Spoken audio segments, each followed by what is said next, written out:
Part 3, late September 1975. Many notes, one photograph, one confrontation. It begins with a perfectly innocent note, as perfectly innocent as notes ever are in any case, and spirals out of control. Needless to say, it's over a week of fun. From James Potter to Sirius Black, found in Sirius Black's History of Magic textbook.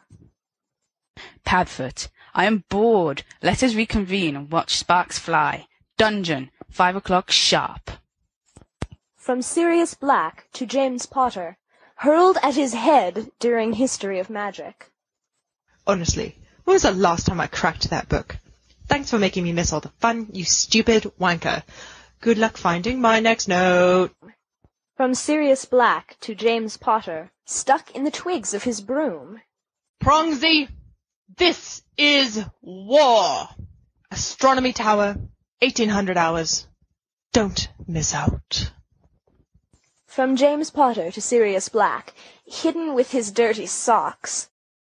Paddlebrains, if it's war you want, it's war you've got. Ha ha. Quidditch locker, 15:30 hours. Hop to. From James Potter to Remus Lupin, upon his plate and salvaged from jelly at the breakfast table. Moony, old fellow, old chap, old pal. Padfoot has waged note war. Are you just going to take that, eh? I love Evans. Ignore that, paper shortage. From Remus Lupin to James Potter, nestled inside his glasses case, which he never has cause to use anyway. Yes, I am just going to take that. Do have fun. From Sirius Black to Remus Lupin, falling out of his underwear in the early morning. Watch a Moony. From Remus Lupin to Sirius Black, found perched on the bristles of his sadly neglected hairbrush. Oh, not you too, Padfoot. What's the deal this time, then? I should have known you were at fault. From Sirius Black to Remus Lupin, rolled up and stuffed into a stalk of celery at dinner. Moony, I am always behind it. When will you learn? From Remus Lupin to Sirius Black, sitting next to his also sadly neglected toothbrush. Sirius, Messer Moony would like to finish his arithmancy assignment. From Peter Pettigrew to James Potter, passed none so discreetly during Transfiguration, and nearly resulting in a mass beheading executed by one Minerva McGonagall. What's all this then, mates? From Sirius Black to James Potter, most greasy inside his jar of hair gel. You smell. From James Potter to Sirius Black, on his desktop table along with a vial of flea begone. At least I don't have fleas.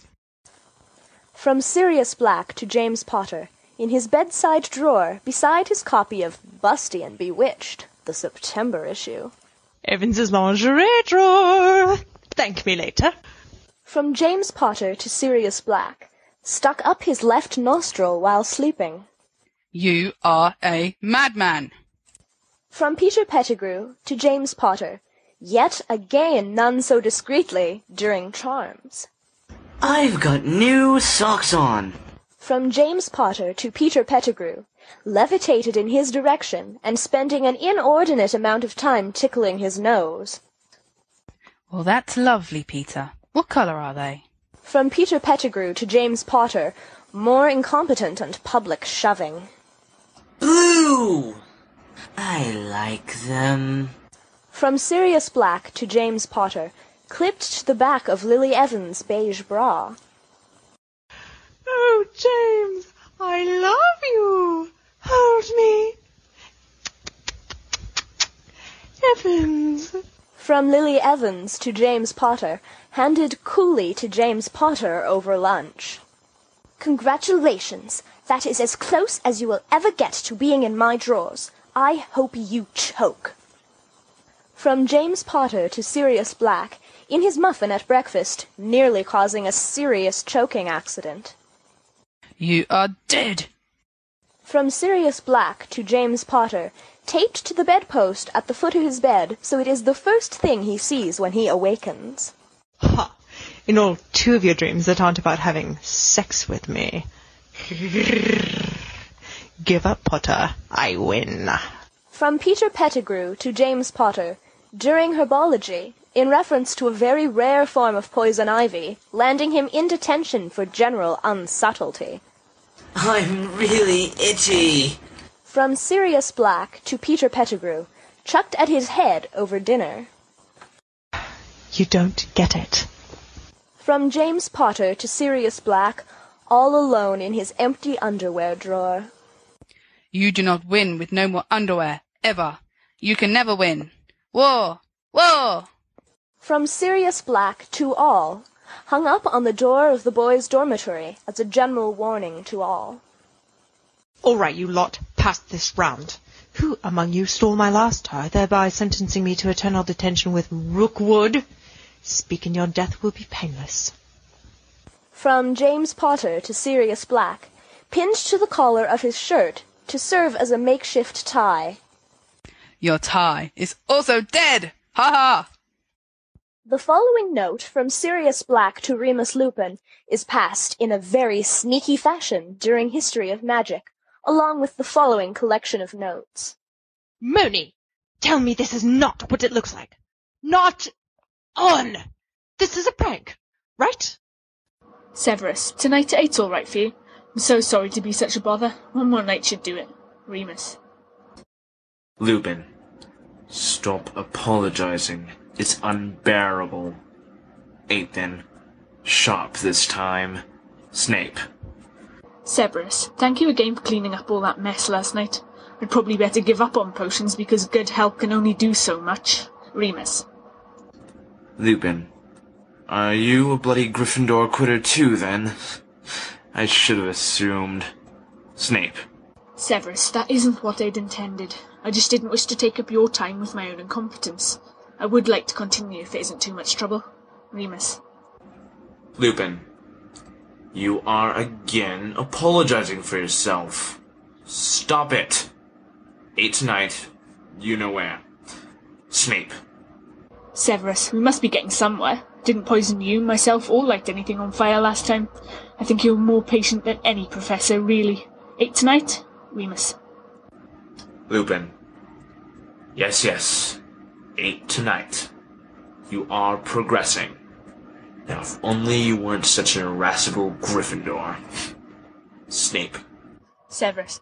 I passed the exam. I really couldn't have done it without you. Thank you, Remus. Lupin. It's not as if you're completely hopeless. Almost, but not quite. 8 tonight? Snape. Receiving no answer beyond the sudden rigidity of the Moony back in front of him, Sirius Black is forced to write the following 2 notes. He passes them along as well, to keep the first note and the evidence in question company. Have you been... just broke my pen writing that. Have you been running with Snivellus on the sly? After a long time of watching the immobile, rigid Moony back, and squirming impressively in his seat, Sirius sees Remus's shoulders hunch, and the tip of his quill can starts bobbing just over his right shoulder. Remus's response slides with paper-slick intent across the floor, nearly escaping the blockade of Sirius's toes. That's old. What were you doing in there? Are you mad? Sirius's handwriting becomes blotchily impassioned, or rather, impassionedly blotchy. I was trying to borrow a clean tie. Moony, what were you thinking? Before Remus writes the answering note, he dares a glance backward. Sirius is slouched in his seat, his face a warning storm. Remus is lucky Sirius isn't wrapping his notes up in rocks and chucking them every which way. Remus takes a deep breath and tries to keep his hand steady enough to write. He holds the note behind him, hand low, fingers cold. What do you mean, what was I thinking? He was tutoring me in potions, which, as you recall, I sorely needed. What was I thinking? Having snapped his quill, Sirius works with an old ballpoint pen found on the classroom floor. He scratches out his answer hurriedly and flings the crumpled-up ball of scrap paper forward. The distinct lack of aim sends the note directly into Remus's neck, whereupon it rolls down beneath his collar, and Remus spends the next 5 minutes trying to fish it out of his trousers. I could have tutored you. Or James, he's ace at potions. Why didn't you ask one of us? Remus's valiant efforts to remain calm go unnoticed. Figures. We were partnered together by Professor Rathbone in the first place. It was merely logical, that's why.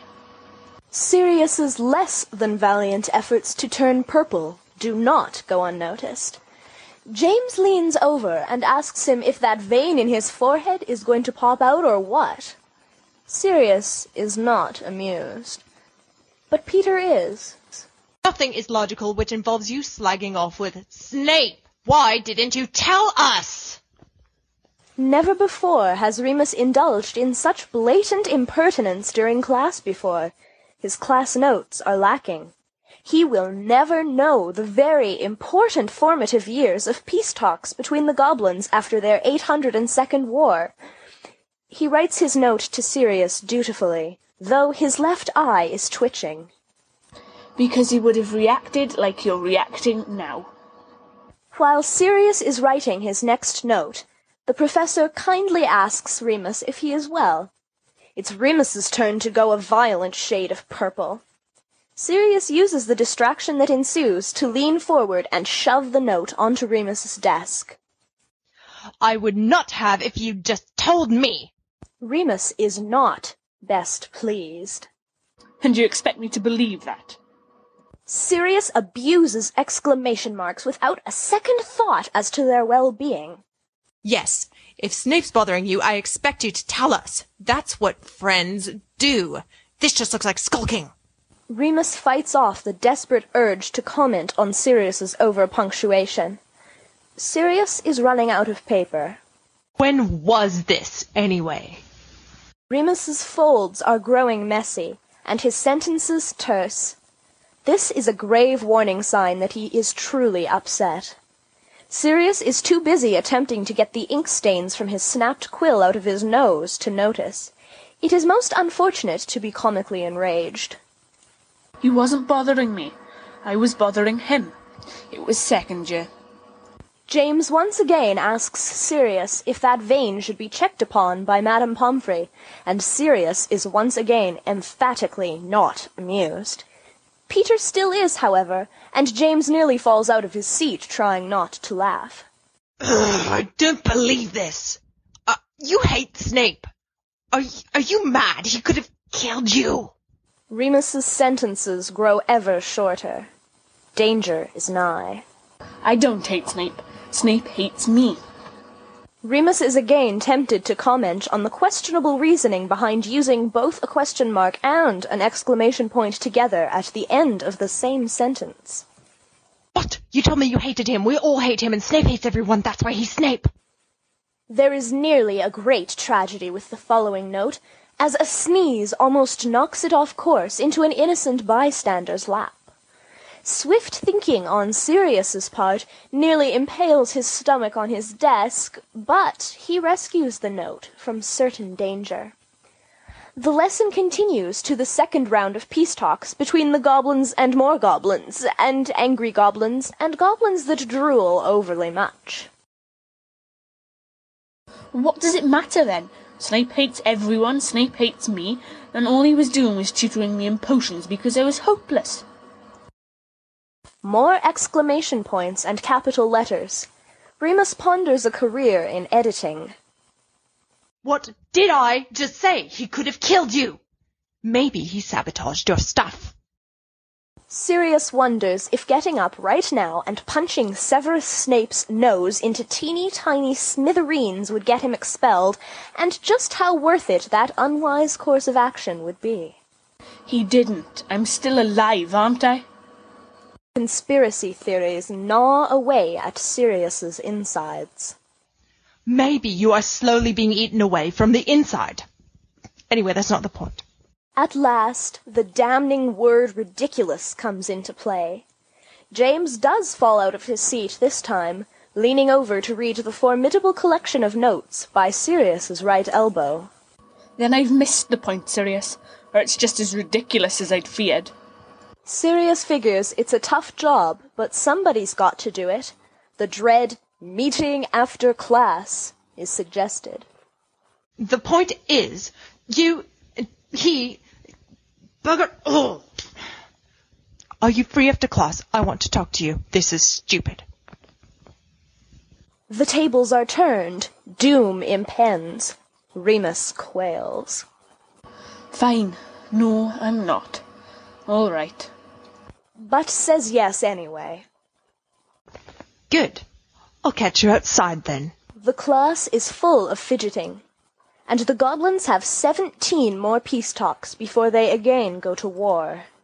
Sirius is waiting when he gets out of class, shifting twitchily from foot to foot with an expression of noble suffering in the face of terrible betrayal on his face. This is going to be hard for Remus. Everyone knows he can't stand up in the face of a confrontation, but his friends most of all. There's a pinched wrinkle furrowing in the center of his brow. "All right," Sirius says angrily, folding his arms tight across his chest. "The point is, you should have just told us you had to study with him." Remus's face tightens, self-chastisement unreadable across his features. "All right," he agrees. "All right." "Well, why didn't you—" Sirius starts, and then blinks. "Say what?" "All right." Remus holds up his hands, pressing his books against his chest with his elbows.